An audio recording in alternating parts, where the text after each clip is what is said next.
yeah, I guess like, it's my family.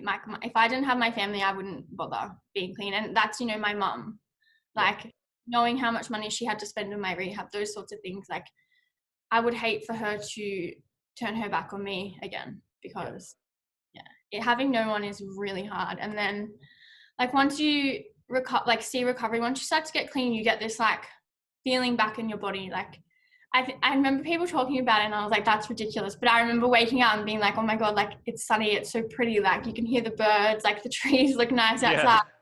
Like you just start to notice like there's so much like light in your life. Yeah. And there's so many better things than chasing drugs and boys and all those sorts of things. Like, Boom. Welcome back, everyone, to another episode of Real Drug Talk. Now, today, very interesting episode, actually, because it's actually been extremely popular on the stats. It's in the top 3 of all-time episodes, and it's only been up for a week. And, we've had an AFL player on as well. So she's doing well, and that was Brooke's story. Everyone seems to have really loved that. And today it's exciting because we've got Brooke's sister, Ashley Wilson, on. How you going, mate? I'm good, thank you. How are you? Good, thanks. So how did this come about? Did you see the podcast go up with Brooke? And how did you kind of come about this? So I saw it on her Instagram and I listened to it. Yep. And then I messaged her and I was like, hey, I want to do that because I know she talks about me a bit in it. Yeah. Awesome. And she messaged you and Awesome. And so cool. Like, I love it. And it's part of, like I was explaining to you before we started recording, it's part of why I want to do this show is just to get lots of different people's stories out and, sort of encourage other people not to be ashamed of their story and stuff like that. So have you ever like talked about your history and past publicly before? No, not at all. I don't think a lot of my friends that I'm friends with now have like any idea about my background. Yep. Yeah. Interesting. Yeah. So how are you feeling? You nervous about it or you're okay? Or? Yeah, I'm pretty nervous. Okay, cool. Well, look, if there's anything that when we're going through this that you don't want to talk about, just holler at me and just say, hey, I don't want to talk about that. But in saying that as well, I think it's amazing and really brave of you to do it before we even get into it, because it is a hard thing to talk about. And if you do feel comfortable to talk about it and the risks and stuff like that, it's amazing because you're right. It does help so many other people, like you were explaining to me before. It's the only way that we're going to break through stigma, really, isn't it? By talking about it. So give us the 3-minute snapshot on your story. We'll go more in depth to it, but just give us the 3-minute version and then we can riff from it from there. Mm-hmm. So growing up, I was actually really against drugs. Like I never wanted to touch them, was like anti-drugs. And then I don't know, I met some friends, I was going out all the time, started using like just for fun. Yeah. And then, that was just on the weekends, and then we started smoking ice. And then that was just like a weekend thing, but then it became like a Wednesday and then like a Thursday and then a Monday and then just all week. Yeah. I lost my job because of it. Like I quit just to literally sit at home and take drugs. Wow. Yeah. And then I decided that I didn't want to be like that. So I organized to move overseas to America to au pair. So I left for 6 just months. Just like that, huh? Yeah, it took me a few months and I was gone. So was that because of the using of drugs and probably other life circumstances that got out of hand, or was pretty much. Yeah. I just sort of wanted to get away. I wanted to go on a holiday, but I was really bad at saving too. So I was like, I'll just work. Yeah, I love it. But I ended up there. When I lived in New York, I only worked like a couple of days a week. So the other half of the week, I would just go out, use coke, drink a lot. Yeah. And ended up coming home a lot earlier than I planned. Yeah. So I did that. Then when I got back, I just got back into work and everything. And I was good at my job. I was a duty manager in a pub. Yeah. I met a guy and I knew what I was getting myself into. I knew he was into drugs, but I sort of wanted to go back to it in a way. Yeah. So I went back to Oh, that. so when you got back from America, you had like a period of time where you didn't use drugs again, or you Yeah. sort of stayed off? Yeah.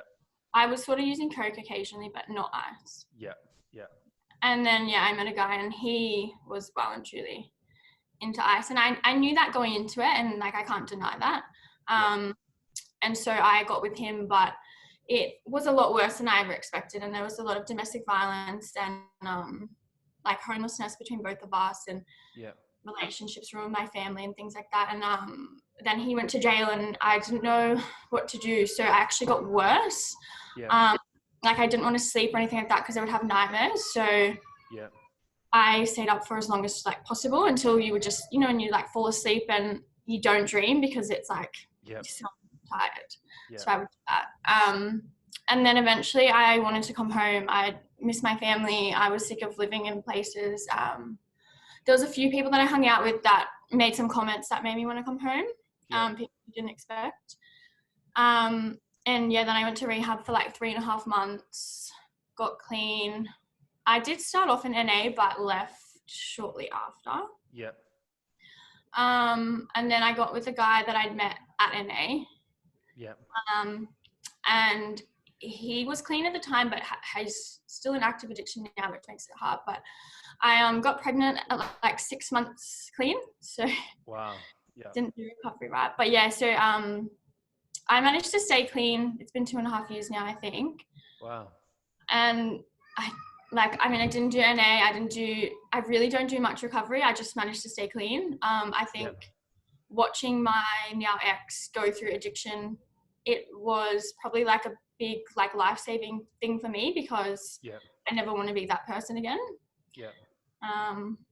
Yeah. Now I've got a 14-month-old single mum, but I am probably the happiest I've ever been. Wow. Amazing. So, all right. So there's a lot in that story already. I know. So what was your main kind of drug and poison? Was it ice that really kind of brought you to your knees? Yeah. Okay. Yeah. So going back, obviously, you know, we sort of spoke to Brooke and it was just sounded like a crazy kind of upbringing in life. Was that largely kind of your story as well, like growing up? Yeah, so me and Brooke didn't get along as when we were younger. Yeah. I was probably quite mean to her, and I think there's some like really underlying like psychological reasons for that. But yeah, we didn't get along, but we did have a really pretty rough childhood. Like, we had a lot of abuse from like dad's side and our stepdad. Yeah, yeah. And then mum was always at work, so we were just sort of on our own, I guess. Yeah, yeah.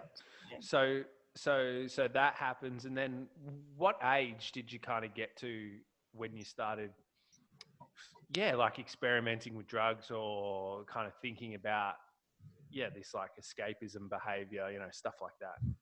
I wasn't till I was 21, but I started acting out a bit when I was 15, 16. I kind of acting out with boys and things like that. I almost got expelled, but mum put me out of school prior to that, and I moved to my dad's. Yeah.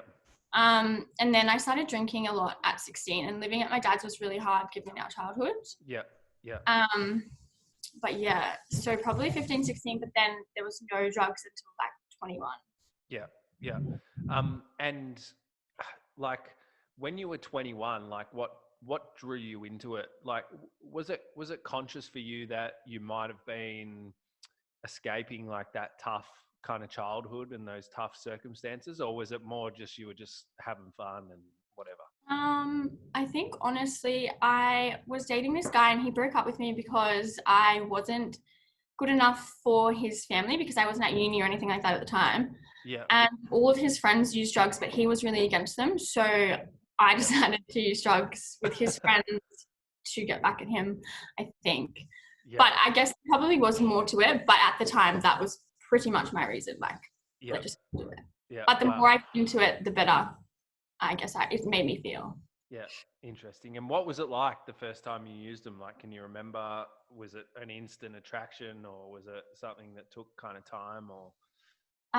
It was an instant attraction to just like party drugs, but ice took me a few times to actually really get into it. Yeah, yeah. So talk us through that progression. So you start drinking, like, yeah, how did you get into using ice?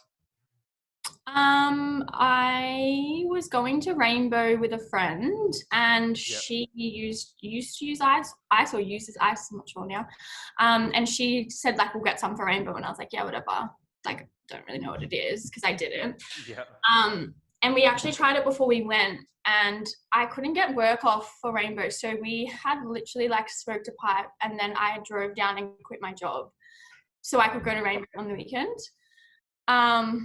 And yeah, I used it maybe once or twice then, and then I honestly didn't touch it for a couple more months until we went to Maitreya, I think. And I used it again there, but then I started to really get into it there. And then coming home, that's pretty much all I wanted to do. Yeah. Yeah. So talk me through like the situation. I'm interested to hear about you like moving away to America, like you said in the kind of 3-minute snapshot.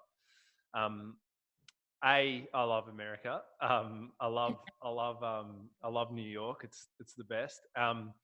And one of the things that struck me when I went there was like it was safe and all that sort of stuff, but even though it's like like illegal and all that stuff like it is here, maybe just because you're in the city and stuff, but the drug using culture was like really in your face. You know, like there was people using on the street or whatever, and you could like see it.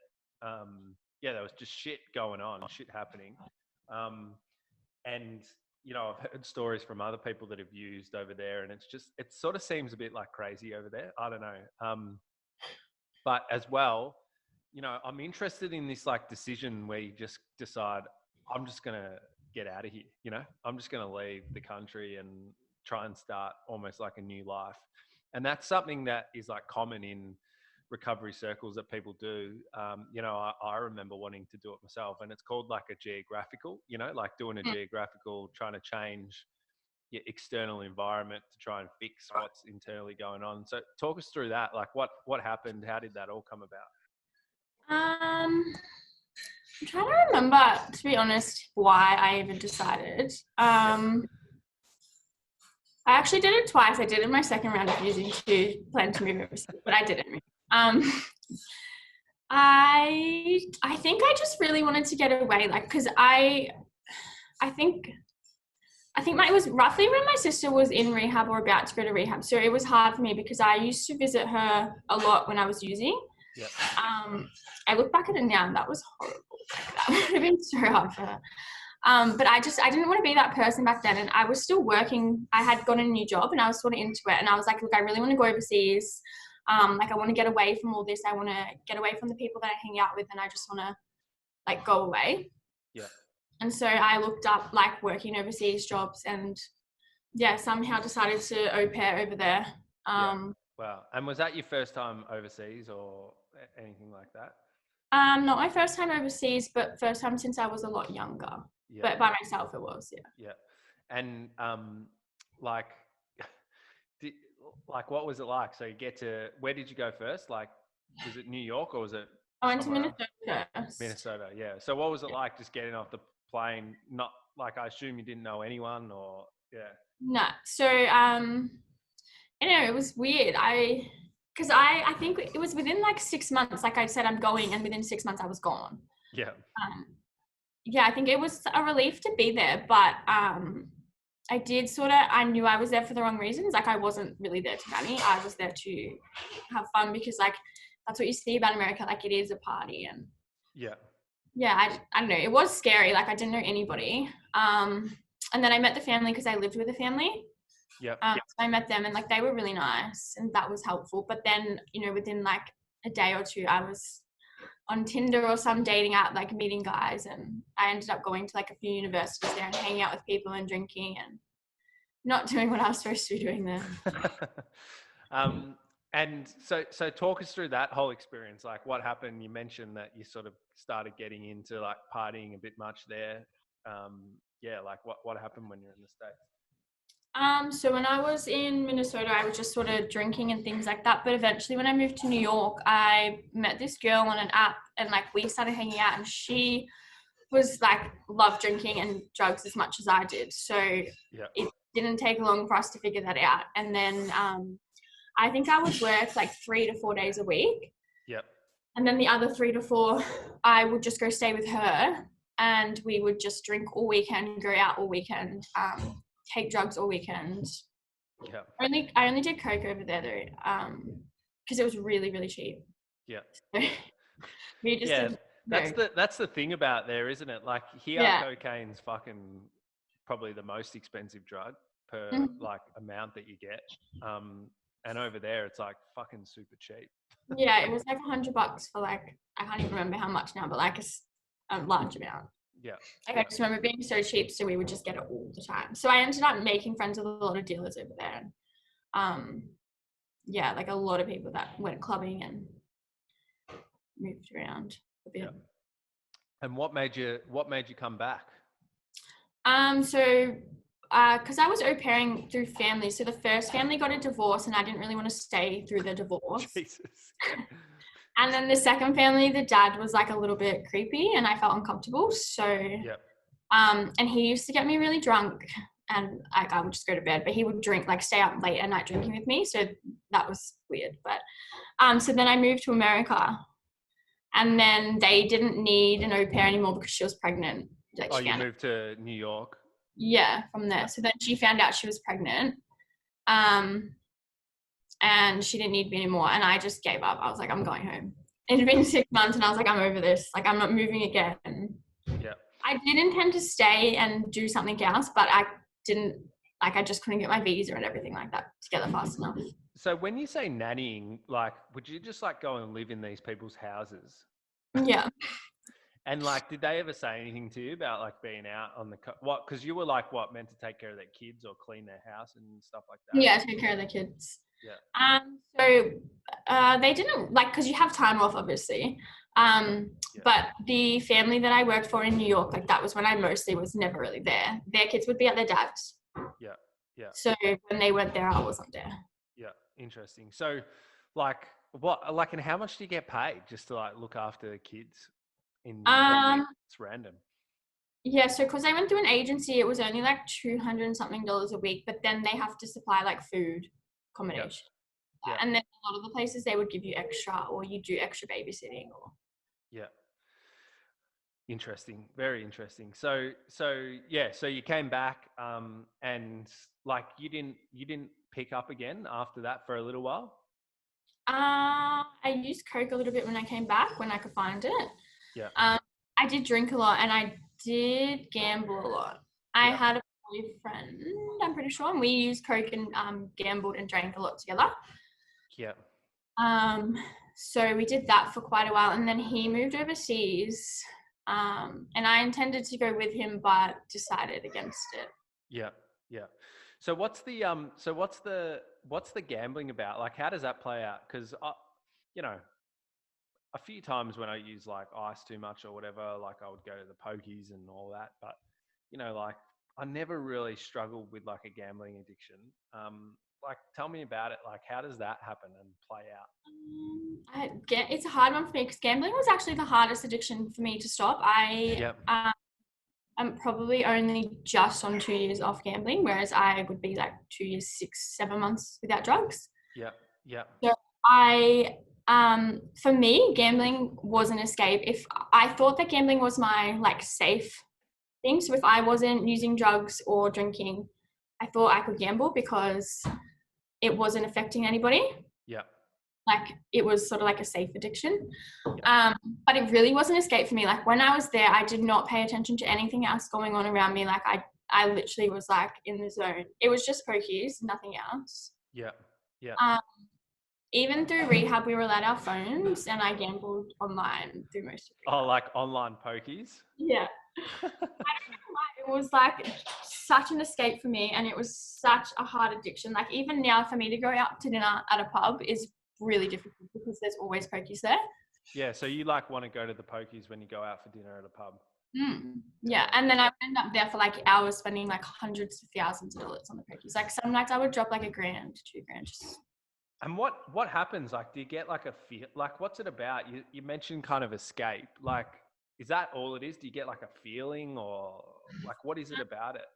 You definitely get a feeling. Like I think it's when you start to, I because I never really won that much either, so I don't even know how.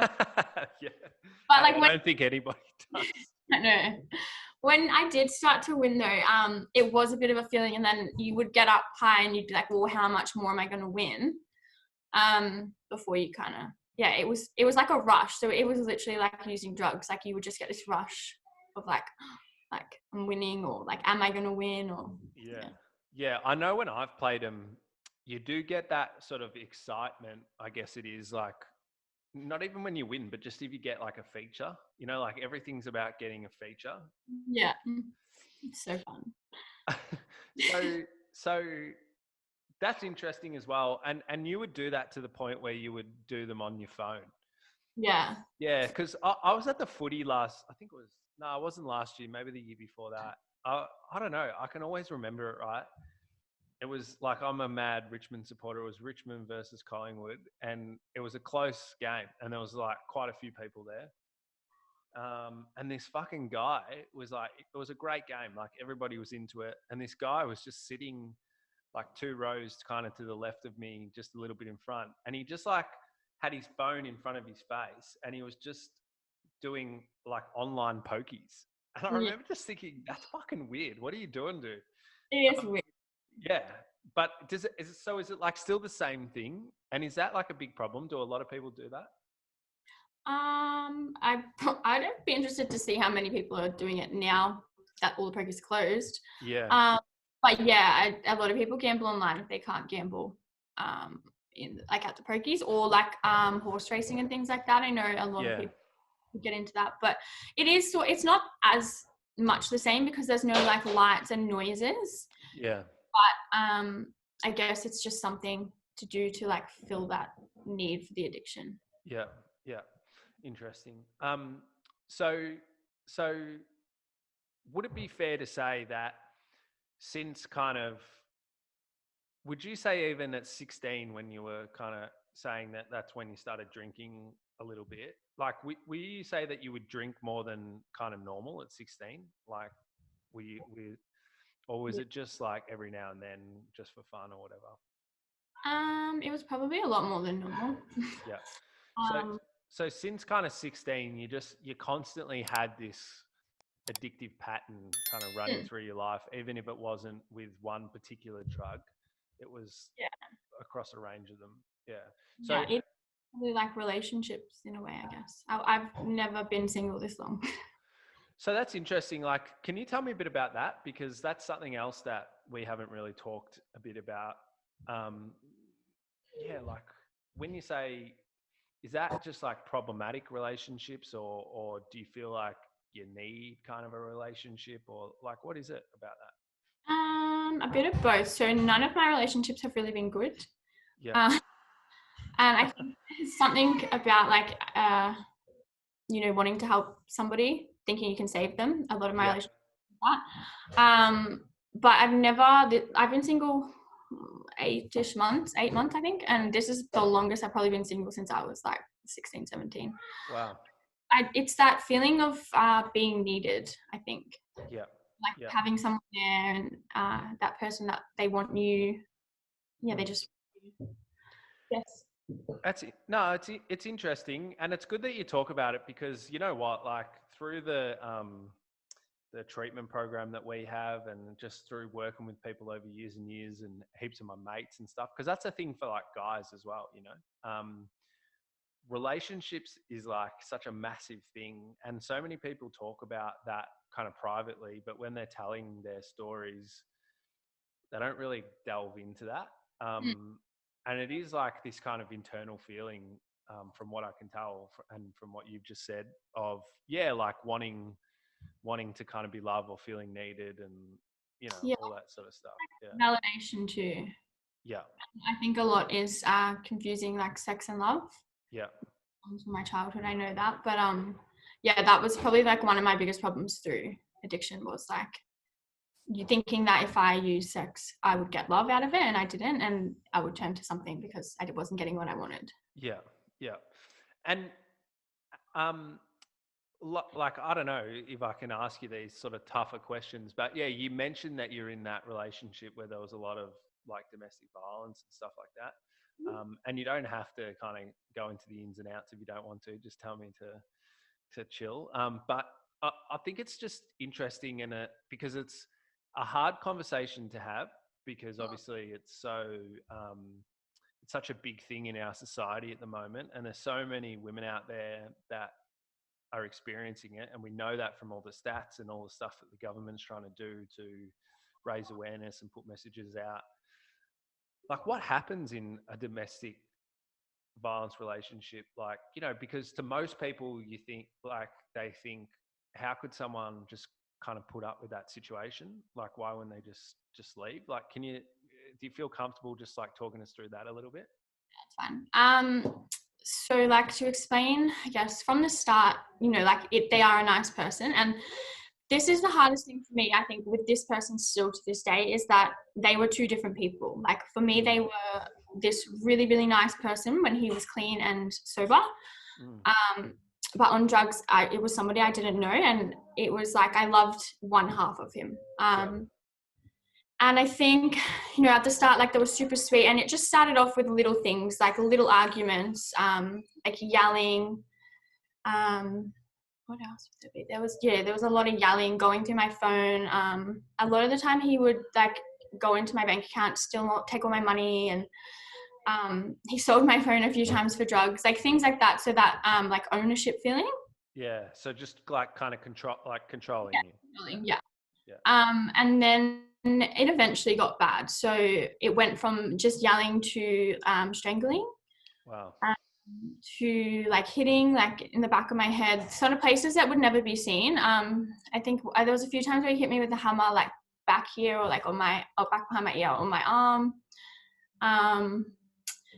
And yeah, a lot of that, like, and so we used drugs together, and a lot of the time I didn't want to use to the level that he was using, and he would hurt me if I didn't. So he would like knee me in the stomach, or hit me, or like belittle me and yell at me in front of people. And that's when it got real bad. Like, there would be people in the car or people there, and he would be like hitting me or degrading me or something like that, and people would just watch. No one said anything. Yeah. I think like there's a few reasons why like women don't leave, and there was a few reasons for me. Like, he did threaten me and my family. Like, he did threaten to hurt my brother and my mom. And obviously, if you're experiencing like being physically, abused, you believe those threats, obviously. Yeah. Yeah. And there is also like an attachment to them. So there is like there is a fear of leaving, but there's also this like tiny little hope that they would get better. Like, I always like, he'll change, he'll get better. But then I did leave at one point, and I did go back, and I nearly died. I like should not have gone back. I know that. Yeah. It's hard to leave, and a lot of people that leave do go back, and they don't come back from that, is what I know. Yeah. But there was like, he completely totaled my car. Like, my car was undrivable by the end of it. Wow. There was so many like things that happened. Like, he left me in places that I didn't, like, people I did not know, and like would go missing for like days and weeks on end, and then just like appear again. And so yeah, when I did go back, he knew that I wanted to leave, and we were like he kept me locked in this house for like, I think it was 4 or 5 days, and I didn't have anything like other than drugs. And I reached out to my mum, and then nobody told me that my mum replied, because he'd smashed my phone. So I was using another girl's phone, and no one had said like, your mum's replied to you. So I was stuck there another like couple of days, and then eventually I was able to get onto my mum.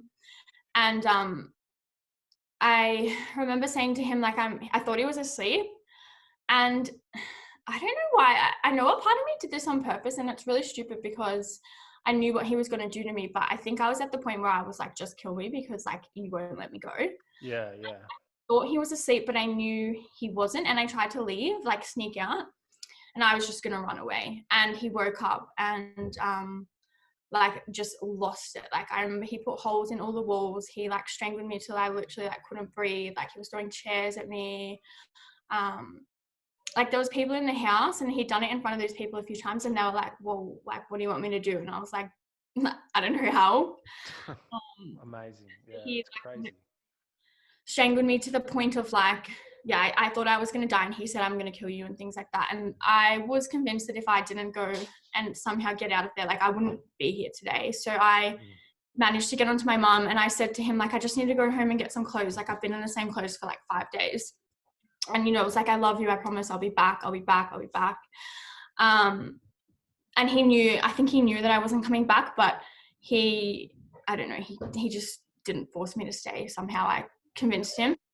And I left, and yeah, I didn't go back. I already had a restraining order on him, but he hadn't got it yet. And the next day I went to the police and I got another one for everything that he'd done then. And I know a lot of people don't go to the police, but I was scared for my family. Like I wanted to protect them. And I told them where he was, and yeah, he got 18 months in jail, and he got out in February or March, and I haven't heard anything since. Yeah. Awesome. And like, fucking hell, mate. Thanks for like sharing it and talking about it. It's and it's not to kind of like bring up the trauma stuff, but it's just like, I know there's so many like women in particular listening to this that I talk to, or young women in particular, I should say, that go through things like this, particularly in that kind of drug using community. It is something that kind of goes hand in hand, unfortunately, sometimes. And yeah, it is something beyond just a behavioral thing. Like there's a lot more to it. And I think people just talking about it, you know, it really just helps for other people to get the courage to step out of those situations. So how did you actually work through that, and like, or does it still cause pain today or anything like that? Or It's a bit, I don't know. I've done a lot of trauma therapy and a lot of therapy around it. I did for a long time, like have nightmares, and you know, I was really, really scared that he was going to come after me when he got out. Like I have been scared for like 2 years for no reason. But there is still the part of me that does genuinely feel for him. It's random because the other day I received a call from the police because apparently he's been missing for a while, and they think something bad has happened, but I haven't heard anything further. And it's weird because for a long time I thought like I would be relieved if he had died, but I wasn't. Yeah, I guess I've done a lot of work, like a lot of therapy, but it's still hard. Like there are still days where like I do get scared, and there are still things that trigger me, especially in relationships. Like the relationship that I was in, there would be things that would trigger me to think, or like he's going to hurt me, and he never did, but it is one of those things that will probably haunt me forever. And what's that trauma therapy process like? Like, is it hard? What kind of stuff do you do? Is it talkative therapy? Is there other things involved? So I've done a few different types. I've done normal like talking, but I just found that like tormented me because I would have to sit there and tell my story time and time again. And I want to talk about it every week. And all the stuff I've read as well on like trauma is that talking therapy is like very ineffective as well. It's like proven to be just re-traumatizes you. So I actually like to be able to talk about it so much now. I did a lot of therapy through I don't know if you know him, Matt Nettleton. Yeah, Matt's awesome. We did some stuff together previously. Matt's great. I did therapy with him straight out of rehab, and I left after a while, and I'm actually doing therapy with him at the moment. Awesome. What did he does, I can't remember what it's called, but he does tapping, like, so you tap so basically with him, you don't talk about it. You just look at an image or a picture and you tap it out, and it works. Like it worked for me. It's the reason I can talk about it and not be like feel pain. We work through the feelings, the way things make me feel, and how to sit with them instead of like fighting that feeling. And then the Richard's trauma process, I don't know if that's tapping, but there's another thing that we've only done 1 out of 3 sessions. So we just the first time I did it, I tried to rush it.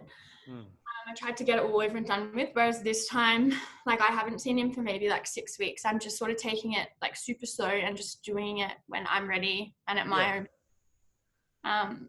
So yeah, it takes. Because there's part of your body that like processes things as like, it's kind of like when you go to the doctor and you have a big cut on your leg or something, like they'll stitch you up, but then it's not like you go to the doctor every fucking week after that. You know, you give it 6 weeks and there's kind of healing that happens just from resting and keeping it, nursing it and bandaging it. And it's the same, like that's what I always try and say to people with all this like emotional stuff and pain and all that kind of jazz is like, it's the same thing. It's not like you just talk, like have one session with someone and then you talk about things and things change. There's part of it where, you know, you go away and you take care of yourself, you do lots of different stuff and you actually heal as well. And you kind of give time with the right interventions and stuff. No, but I do know, Matt, that's awesome. And that's for everyone listening. It's Matt from Reframe Therapies. We're going to get him on. He does a lot of stuff with Ryan from the Center of Healing as well that we've kind of talked about too. So, but that's really interesting to hear. So maybe like, so what's the difference been with that trauma since you've like before? Like, how did you kind of feel, I guess, like day to day and just all that sort of stuff? And what's been the change that's happened as a result of doing some of that work? Yeah. So like for me, like you feel it physically. So like all someone would have to do would be to mention like my ex's name and my whole body would shut down. Like, yeah, I was like terrified. Whereas like, I guess now I don't feel anything. I can look back at what happened to me and it's not happening to me right now. It's, you know, it is like part of who I am, but it's there in the background and I can sort of rewatch like, you know, like a movie of my life and not feel threatened by that or feel scared. And I would, you know, walk around with like so much anxiety and always be triggered, always like looking over my shoulder, worried. And but now I feel like freer. I just, you know, I'm not scared all the time. Like I'm not full of anxiety. Like I go for walks by myself. I go to the supermarket and I'm not double taking everybody and making sure that like he's there or someone's there and they're going to hurt me. That's amazing. That's amazing. It's helped so much. Yeah. Oh, that's amazing. So it's funny, right? Because you said at the start, and we'll talk a little bit about this soon, but you said at the start, like, you hadn't done much in terms of recovery, but it actually sounds like you've done heaps, you know? I think I did a lot of recovery on myself. Yeah. I didn't do, the NAAA way, I think is what they kind of drill into in rehab is the way to do it. Yeah. But I did it. Okay. So, because we jumped around a little bit here and it's really interesting. So how did you end up in rehab? Like what point in your story did you check into rehab? Yeah. So you're going, sorry. Sorry. So I was just going to say, was that after that event with the domestic violence or before? Yeah, sometime after. So there was a lot of using with him. Like that was to the point where I was using every single day, like every second day. And yeah, I was like well and truly addicted then. Like I could not go without drugs. Like, and I think that was one of the reasons I did go back to him too, because he was my way to get drugs. And that's why I stayed, because I felt like I needed drugs. But once he went to jail, it was a lot harder for me. I felt like I didn't have anybody, and I was really I was upset that he was gone, but it was weird. I was still very attached, and I actually saw him in court, and it was really, really hard for me because he was saying he was sorry and all these things, and I was like, what have I done? And so when I left, I ended up hanging out with a girl that I knew was using, and I just went and used, and that's when I knew that I felt like I needed drugs to sort of survive at this point. And I would come home and I would go there and I would come back and I would sleep for a couple of days and eat, and then I would go back to her house. And then one day I got my mom's friend to come pick me up because I felt uncomfortable where I was. And she told my mum that she was coming to get me because I'd been using. And I got home and my mum was like, you can't be here if you're on drugs. And so I left, and I was staying at this girl's house for, it must have only been like a month, or I think there was 3 weeks, I think it was, and I went completely off the rails. So this all happened within like a short time, but I think I was living there for maybe like a week and a half, 2 weeks. And I started hanging out with some really bad people. I think most of them are in jail now.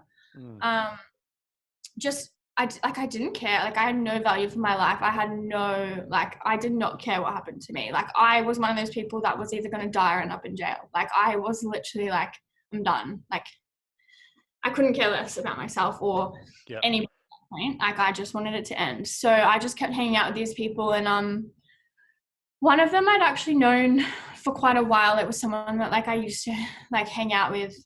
And then we sort of like just crossed paths again. And it was weird for me because one day we were at his house, and I'm like, still to this day, I'm convinced that they locked me in the house and were going to hurt me, but I don't think they were. I was so paranoid. And him and like his friend was like my dealer.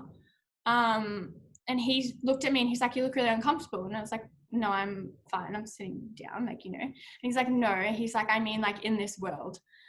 And I was like, it took me like a couple of hours, and I was like, I get what he's saying. Like, I don't belong here. And he knew that, and I knew that. Like, I was scared all the time living the life I was living, you know, like, it wasn't who I am. And I'd lost everything at this point. I'd lost my sister, lost my mom. I had nobody. I've ruined relationships during that time of using that I will never get back. Like, I've lost friends that will never forgive me for the things I said and did.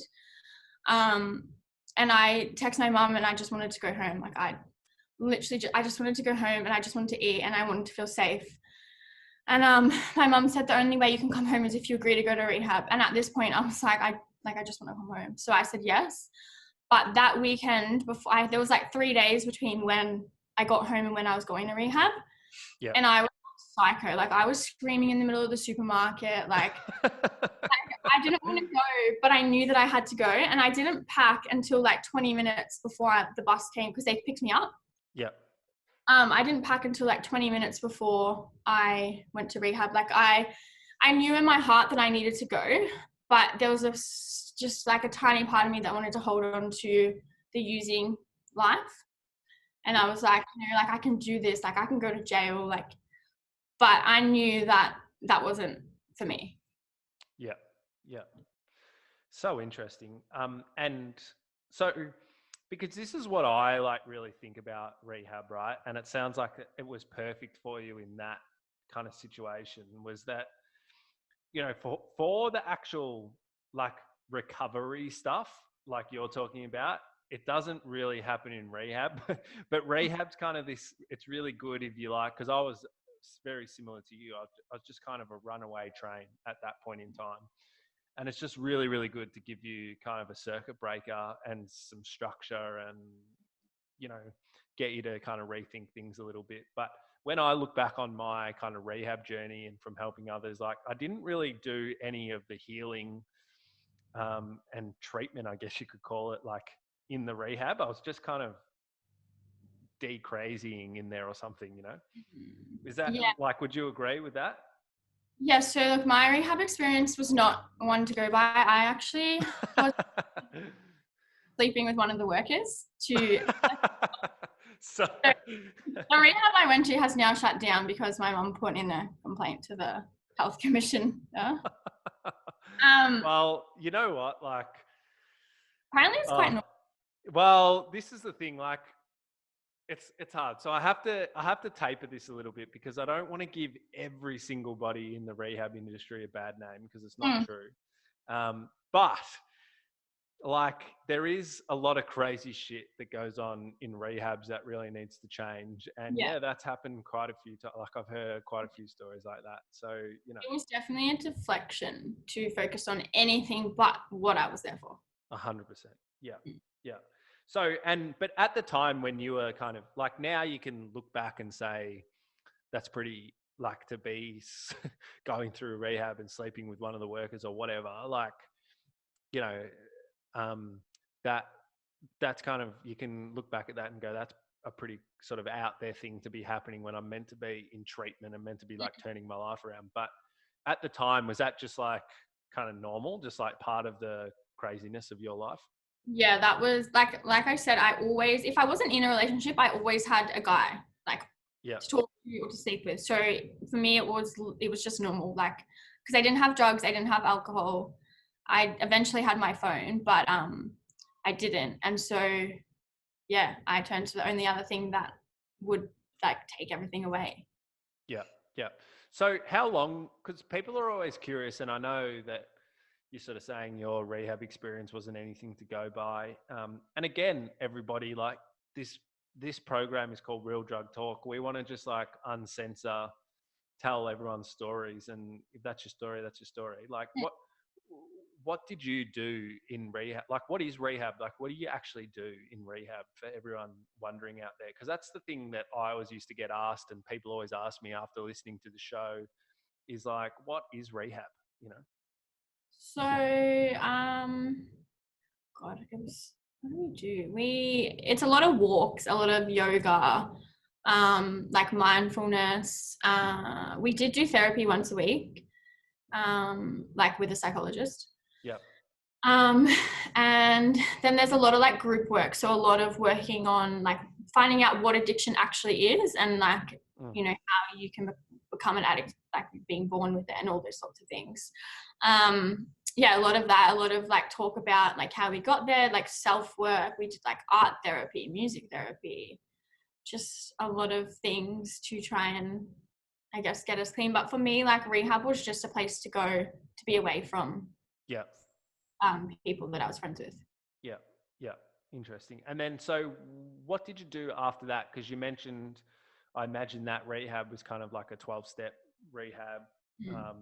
So when I say that, 12-step rehabs are rehabs that follow the philosophy of the 12 steps and kind of, recommend that people go to 12-step fellowships and all that sort of stuff. So is that what you did? Yeah, so when I got out, I did go to meetings. I did for quite a while. I haven't been, I think I went to maybe one or two last year to try and help my ex. But I sort of, I stopped going. I started the steps. I did half of step one. Yeah. I at the start, like they do drill it into you, like you have to go to meetings, you need these meetings, like this and that. But then I found that I didn't need them. Like, you know, I would miss a meeting and I was fine. Yeah. And I would have like a drink and I was fine. Or like, I don't know, they do drill it into you a fair bit that you do have to go to meetings. And look, they did help me at the start. They did make me, I did develop connections and I do still have friends that are in the rooms. Yeah. Yeah. But yeah, it wasn't for me. Yeah. Yeah. It just wasn't for me. Yeah. No, it's good. And this is what we're doing on this show. And I love that you're so just open and honest with your story and everything that's happened because I guess for so long, like NA and AA is a great thing because it gives a lot of people a lot of places to go, and it helped me turn my life around. And, you know, I don't agree with everything that's there, but, you know, definitely it was a great place for me as well and all that stuff. But because there's that anonymity side of it, which is important and has its reasons for that as well. Like there's kind of, it's almost like people kind of know about rehab, but they don't know about like recovery and recovery circles and what it's all about and what happens. And that's what we want to do. We want to get all these different people's experiences, just honestly what they've done in their journey and like what's kind of helped them. So that, you know, people actually understand kind of what they're getting into before they go and get help and recovery and stuff like that. So what do you think fundamentally has been the things in recovery that have helped you to get better and change and all that sort of stuff, even if you haven't done things, in a formal way through whatever, you know? Yeah. So a big one for me is my family. As we can hear in the background there. Awesome. So like a big thing for me throughout my entire recovery has been my sister.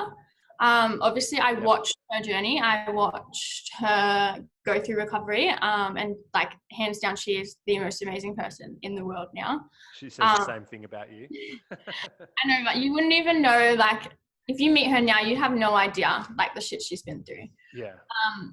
So, I mean, because I know she is very big on AA and NA, so a lot of the times I did go to meetings with her, or, that was something really special for us, was like being in an NA meeting together. Yeah. Because that was something we never thought would happen. Like, we've never been close.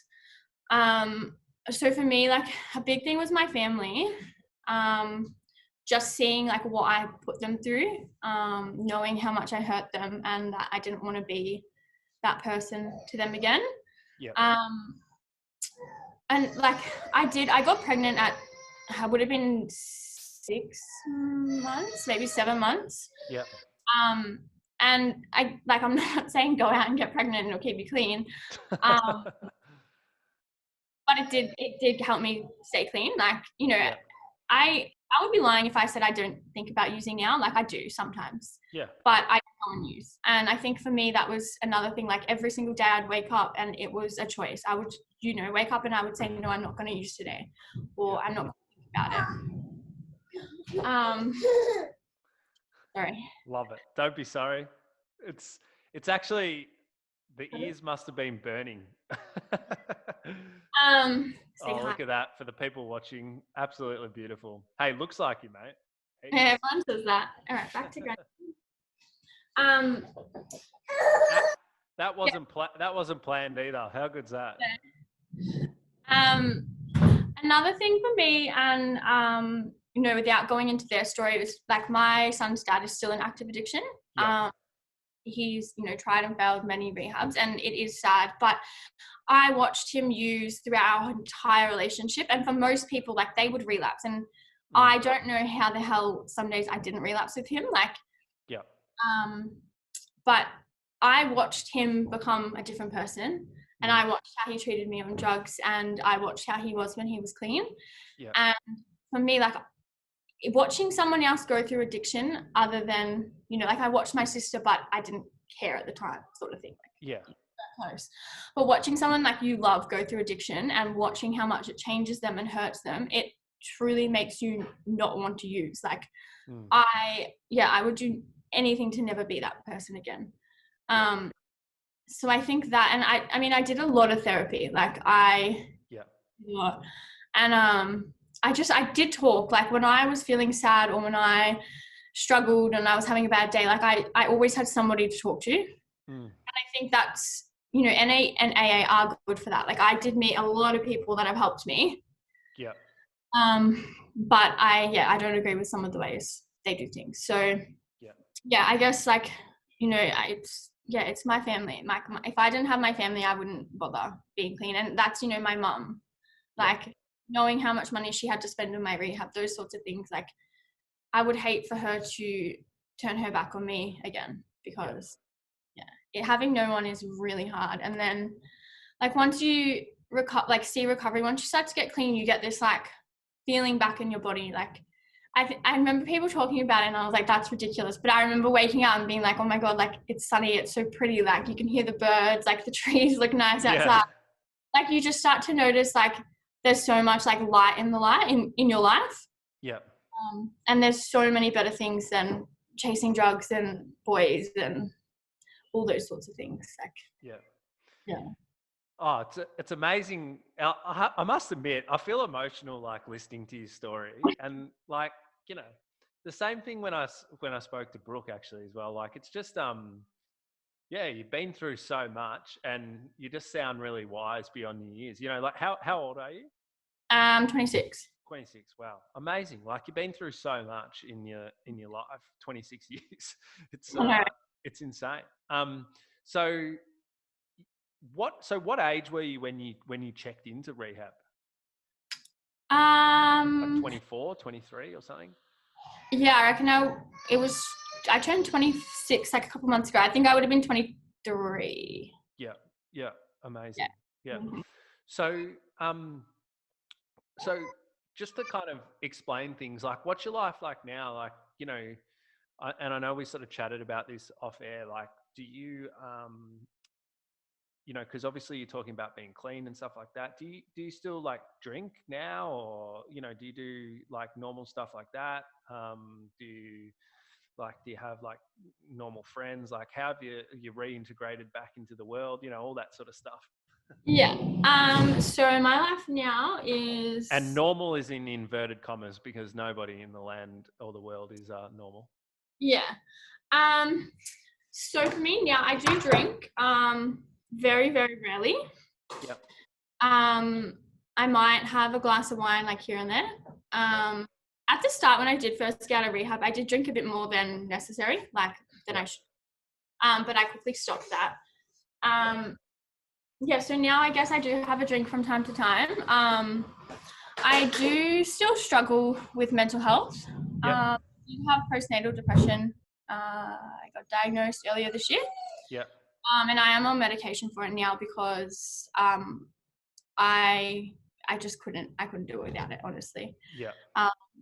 But my life now is really, really fucking boring. I really, I mean, I do. I have normal friends. Like a lot of my friends are mums. Yep. But yeah, I go out for dinner with my friends and we have a drink. My friends I'm talking about probably don't know any of this backstory, and I'm sure they will at some point. But yeah, like my life, it's normal. Like I've got friends that aren't addicts. I've got friends that use drugs recreationally, and I don't have any part in it, and they don't do it around me. Yep. But yeah, a lot of my friends now are mums, and a lot of my friends are, I guess for me, like I find people that have goals. I don't, go be friends with somebody that I know is going down a bad path. I Yep. always try and have people around me that I want around me, and like my son. I think having a kid makes a big difference in like who you have around you. Yep.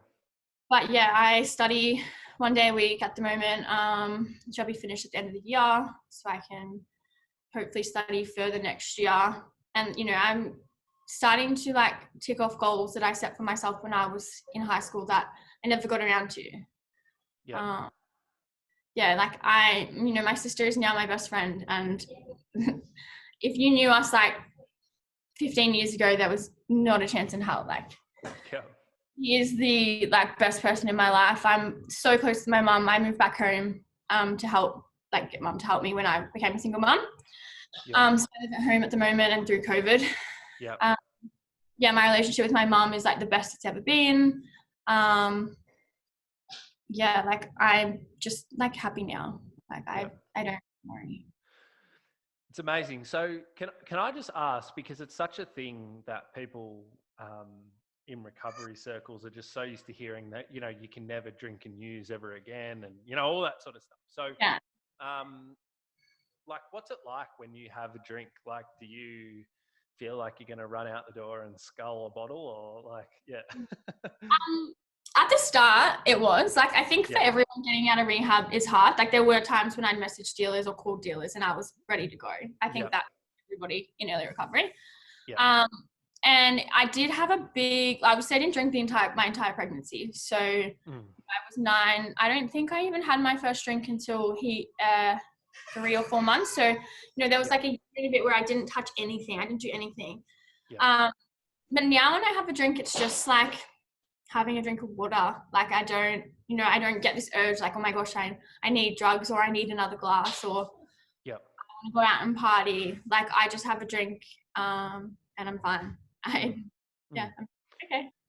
It's really interesting, and that's the thing that I've kind of seen with people as well. So, like, and we've helped lots of people achieve that as well. And I've sort of come to the belief through reading, research and meeting people like yourself, and just so many different people, is that addictive patterns, like I don't even like to call it like addiction anymore, like it's just like kind of addictive patterns form, and there's something that everybody does, and it's kind of like all on a spectrum, you know what I mean? Like, and if you have all this underlying stuff going on underneath the surface, like what you talked about, there's lots of trauma, or there's negative psychological and emotional patterns that have built up over a period of time, or you're going through like financial stress or whatever it is that's going on in your life underneath that's kind of negative, that is kind of the thing that is like throwing petrol on the fire and makes that addictive pattern kind of get out of control and like turn into a full-blown addiction. And then it just like perpetually kind of gets on top of itself. And that's what I've seen with people that come into recovery that do want to go back to just living like inverted commas, like a normal life and socially drink in the future and stuff, is that like what you said, like if you actually go and you do get completely clean and sober for a period of time, you know, a decent period of time, 9 months to a year to 18 months. But in that time, you actually work through some of that stuff that you talked about, like the traumas and the different stuff underneath the surface that is like the petrol. Then if you actually work through that and you get some peace and contentment within yourself and some healing, then when you do go back and you socially drink, pretty much like what you're explaining, you don't have that thing that's in you that's like, I fucking need to go and do this, you know? And I don't know, that might not be true for everyone, but that's definitely, you know, something that we teach people. And I've found that it helps people get into recovery in the first place a lot more because they think, oh, fuck, my life's not over. And they also kind of think, well, I can get better and I can achieve this. And yeah, we've just seen it work for so many people. I don't know. Do you kind of agree with that? Was that like sort of your experience? Yeah, 100%. I think you do. I like for everyone that's I find that has an addiction or anything like that, there's always trauma behind it. Yeah. And unless you like face that trauma head on, you're not going to get better. Yeah. And you can say like, I'll just have one drink, but eventually you're going to, you know, run from that. But it's true what you're saying. But for me, like if I'm stressed or I'm sad or anything like that, I don't drink because I know that exactly it's going to send me down a bad path. Like I only drink when I feel up to it. So it's sort of, you know, it's not something I do now to take the pain away. It's something I do because I feel like it. So interesting you say that. And sorry, everyone, because you probably heard me say this before, but, you know, like I think I said maybe on the last podcast or one before that, is I think that's the societal shift that needs to happen, is that we need to start viewing drugs and alcohol a little bit like physical health. So cute. Just we need to start thinking about mental health and drugs and alcohol rather as like we do physical health, you know. And what I say to people, it's so good what you just said then. What I say to people is that, you know, if it's 5 degrees outside, you're probably not going to go outside with no jumper on because you're going to fucking catch a cold. You know what I mean? Like we get that. But for some reason, we don't understand that, like on the mental health sides of things, is that if you're under financial stress, if you've just gone through broken relationships, if you're, got mental health stuff going on, whatever it is, then it's probably not a good idea to drink or drug because, you know, that's how the physical addictive patterns fall, you know? Yeah. So interesting. So what would you like? I've really enjoyed like listening to your story and talking to you about it all. It's amazing. And thanks so much for coming on and doing it. Okay. What would you say to people like listening to this that are struggling? I know it's a really cliche question, but yeah, that are struggling and thinking about making change, unsure about it, you know, all that stuff. Like what would you kind of tell them?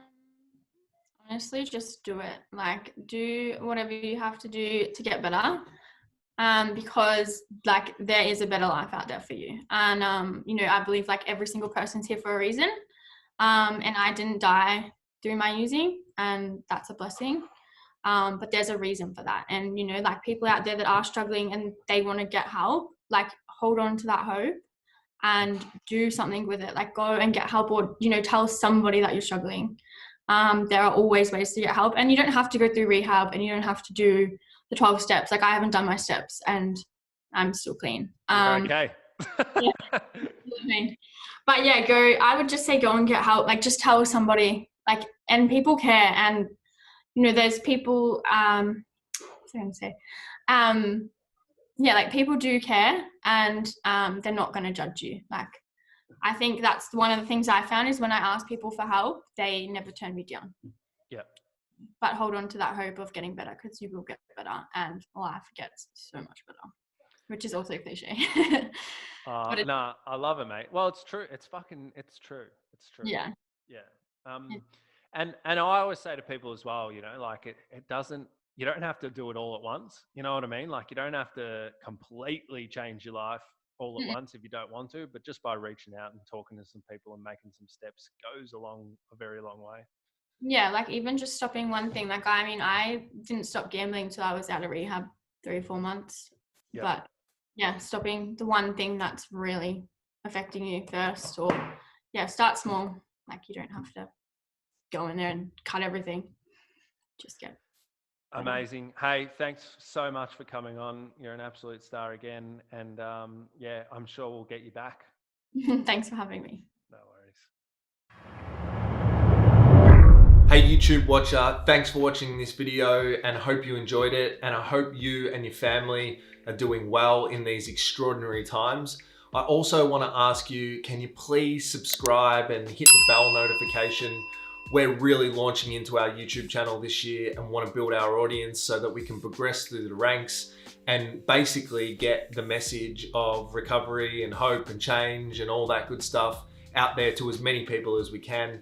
So we would love it if you would consider it and subscribe and help us out.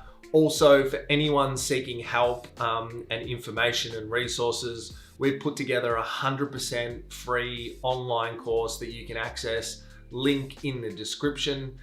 So if you are looking for help, hope that is something that can help you out as well. Until next time, see you in the next video. Peace.